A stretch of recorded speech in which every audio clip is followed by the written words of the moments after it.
Thank you so much for joining us tonight for the kickoff of the spring semester for MadU 2021. We're going to walk through all of the incredible opportunities that are available to all of you across all the tracks of the program this spring. What the lay of the land is going to look like in terms of this call. We're going to start off by sharing a little bit about the basic requirements for all of the corps members and callbacks in the drum corps. We'll give each person a chance to share a little bit about the work that they're going to do through sectionals and lessons and everything else, and their plans to prepare the corps over the next 3 months. After we talk about some core requirements, we're going to then transition into talking a little bit about design classes. All the members of the design team who will be running a special session for the group this semester will share their plans and some high-level detail about what those sessions will look like. We'll then transition into some detail about some of the optional educational classes that we're hosting throughout the semester. Students across the drum corps, whether you're a contracted student, callback, or a new auditionee, you're welcome to join us for those classes. So we'll preview them in brief.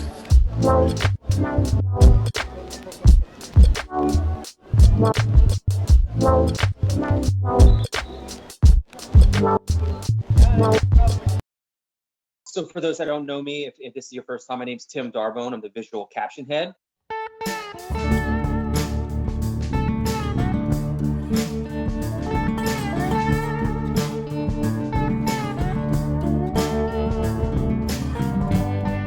A lot of our focus visually is going to be setting up protocol and procedure so that when we move in, whenever that is, we're guns ablaze. We're going. We know everything we need to go. Once the drill is written, some of our sectionals might be starting to learn drill virtually. Circle drill's coming, and it's coming fast, and it's coming virtually for the first time in human history. So we'll introduce some exercises, even if it's just count structure. You can at least know the basic knowledge. You might not know the why yet, but you'll know the how. So that's kind of the basic premise of this spring semester. Can't wait to get started.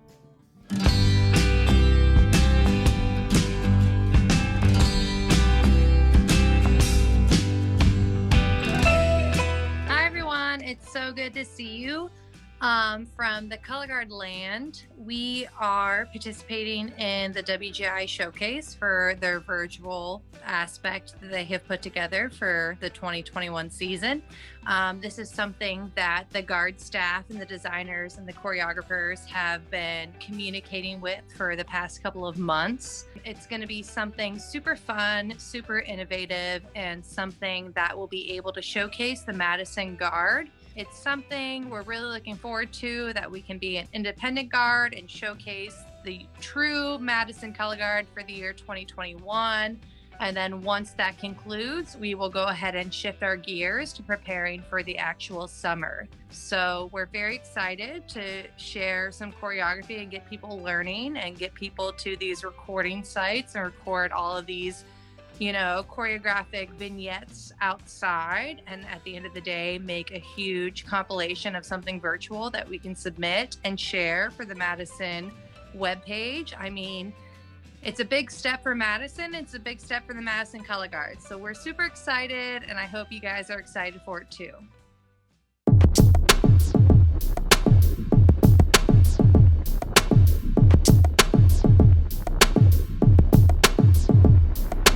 It is so good to see all of you again. It's been a while. And for those of you who I have only met through email, and this is our first time seeing each other, it's great to meet you. Glad to have you as a part of our community. First and foremost, from a logistical perspective, really excited to see you all jumping into the band app, introducing yourselves through your different sectional chats. Nick and my phone have been blowing up all day with those, and it's been wonderful to read those. Second logistical item here is that we do have auditions ongoing. We have just a few spots left in every section to fill. If you go to the core website and click the auditions tab, you'll be able to see a live tally of how many positions are available right now. Chris, if there's anything else you want to add, I want to make sure you have the opportunity, whether that's related to this upcoming summer or related to any words of wisdom. Just want to make sure you have an opportunity to do that.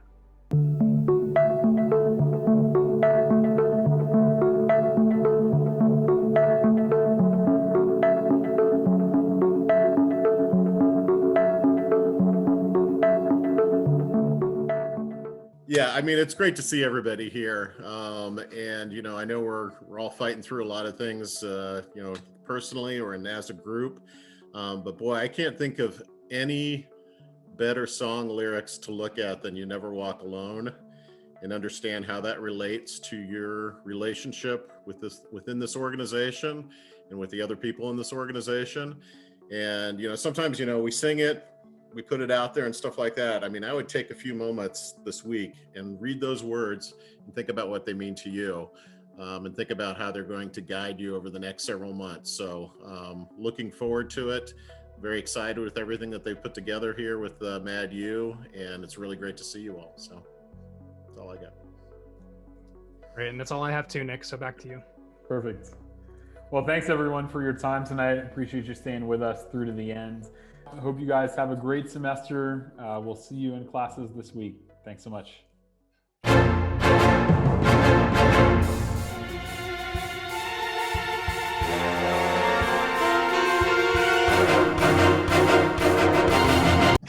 We can't hear you, Jason.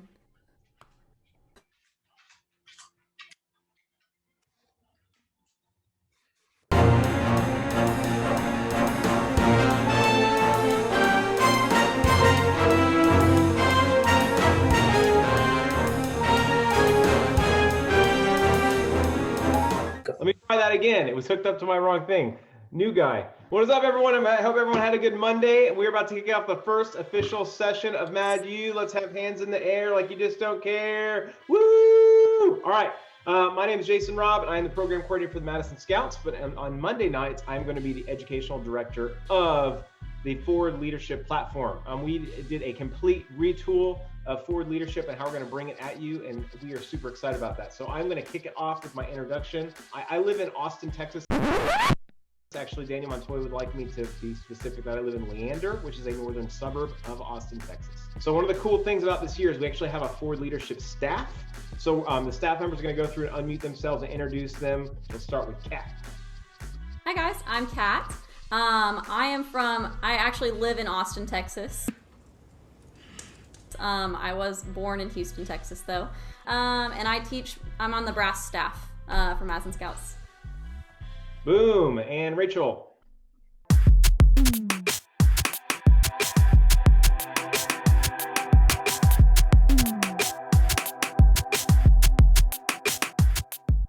Hi everybody, I'm Rachel. I live on Long Island. It's in New York.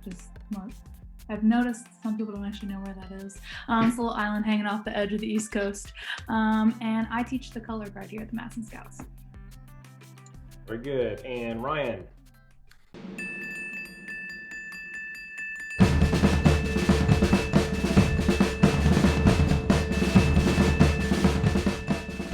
Hey everybody, my name's Ryan Ellis. I live in a suburb of Cincinnati, Ohio.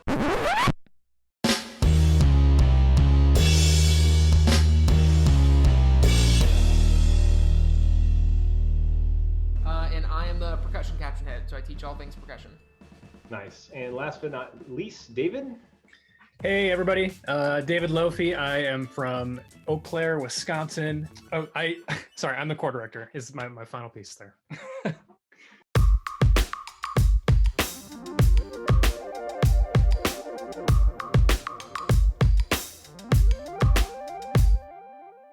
Okay. Everyone can hear me? High fives, thumbs up. Okay, good. I want to welcome everyone. I know I can see a lot of your faces. So those of you who this is your first time, my name's Jennifer Lisseth. I'm the color guard designer and kind of coordinator for the Madison Scouts. So I just kind of want to explain how I want to go about this course. But obviously there's so many different people from different aspects in this class, which I think is awesome. And I think everyone can get something out of it. And I want to make sure that I kind of tailor what I do to what you need, if there's specific things that you want to know. Okay. So I obviously have my way that I go about it and how I put together or how I work with a team of choreographers. But I want to make sure, everyone's in a different situation. It might just be you by itself. You might not be doing color guard choreography. You might be doing visual choreography, whatever the case may be, right? So we will get into actual physical choreography, right? And showing examples, and I can work with you individually or with different notes on choreography that you've done and give you feedback on it. That's what I do currently, with the Madison staff. We're working on this e-showcase right now. And since obviously this is different, we're all virtual or whatever, I'm having the choreographers send me what they're gonna be teaching, right?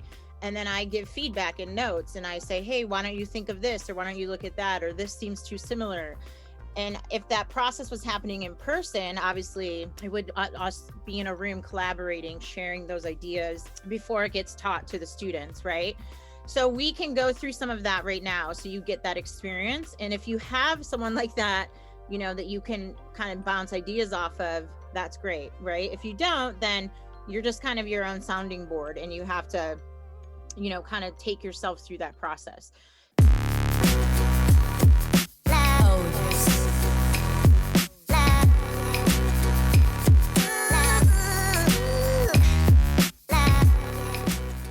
Everybody just sitting waiting for the Dogecoin pump tonight. 9 o'clock Dogecoin pump. As we go here, we've got some people that are totally new to the class, and then we have some people that took the last drill writing class. So one of the things with this is we can't even get into design principles and stuff until we know how to use the program, right? We have to actually learn how to use Pieware, at least to some degree. As far as this goes, we're going to spend the first couple weeks, and for people who took the class last week, it's maybe a little bit of review. I'm going to spend a lot of time sharing my screen with you so that you can see firsthand how we're going about this. But we're basically going to learn the basic tools of Pieware that are going to allow you to write just about anything you need to, right? Pieware is one of those programs. It's super huge. It has tons of things it can do. But all the drill that I write, whether it's in the fall or in the winter, I write 95% of it using the same 4 or 5 tools in the program, right? So just learning the basics of those tools can allow you to do things.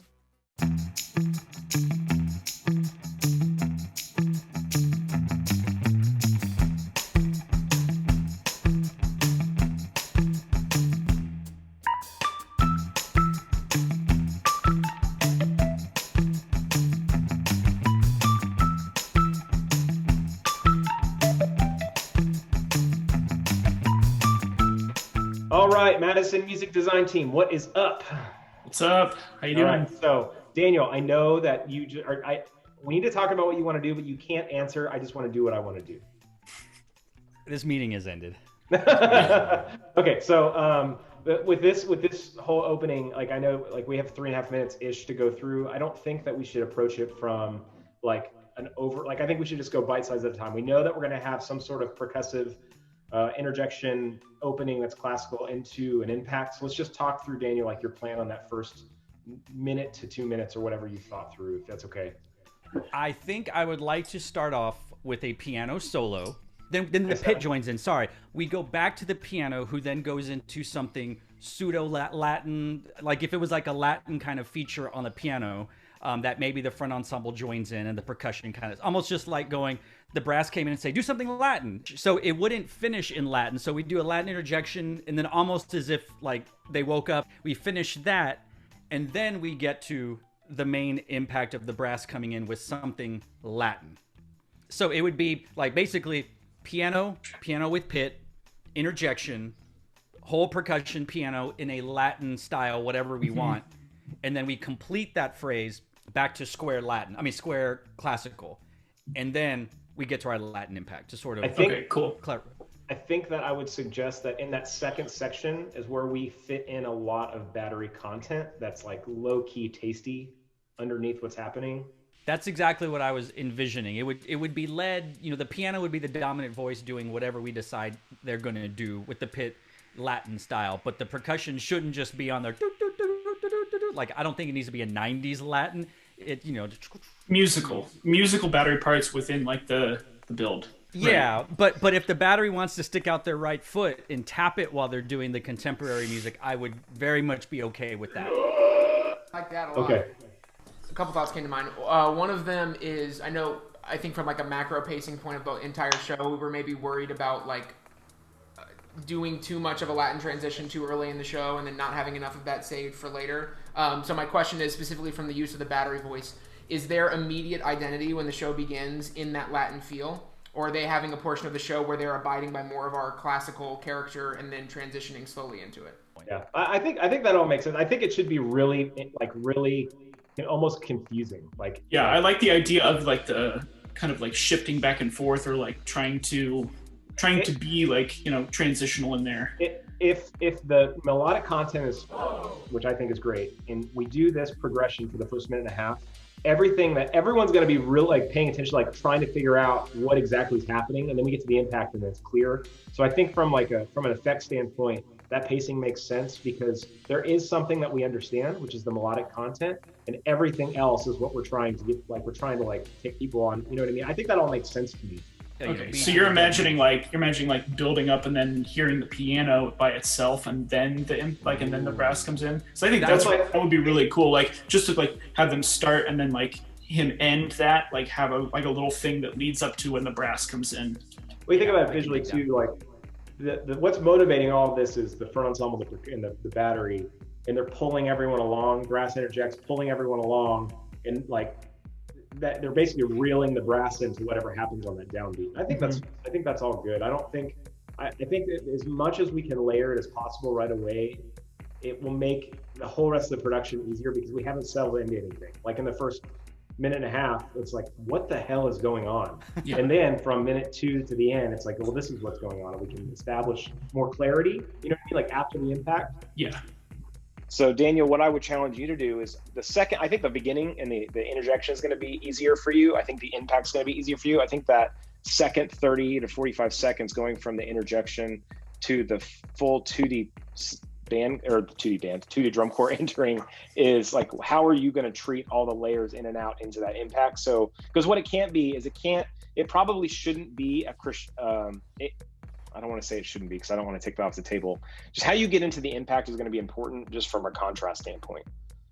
The good thing is I just lay out 1 or 2 lines and Matt and Ryan have to fill in the rest. We talked about, I think one of the things that Daniel, I think you said that you like this is like building to something, dropping out, just hearing solo piano that builds in, and then the rest of the winds come in. Exactly. Basically, once we get to the interjection, Matt and Ryan have to fill in until we get to the last, because that's like the last little thing you hear before we hit them. And I'll write a line for something, and chances are the piano player will expand on it and change it every time until we settle on something way more impressive than I could possibly write. I just want to know how much time do you need to mull over before you write it, Daniel? I just need you to say that this is fine, and it sounds like it, and so then. Yeah, I think you could just go. Once we get to because I know what I want to do, and the intro is going to be your standard park and blow, so Ryan and Matt can get everyone on crash cymbals, and we're fine. So. I always look forward. Can you make the nations of snare drummers, Daniel? I used to be a snare drummer. I don't know if you know I'm literally on a Zoom call with 3 percussionists right now. To quote the last Inside the Fleur, the fate of the Madison Scouts is in the hands of 3 percussionists. That's right. That's okay. So I'll just check in. I mean, I'm going to be in Dallas on Friday, but I'll have my computer so I can look at stuff. But yeah, sure. Do we want to talk about the next sections? It's up to you if you're ready to talk about it.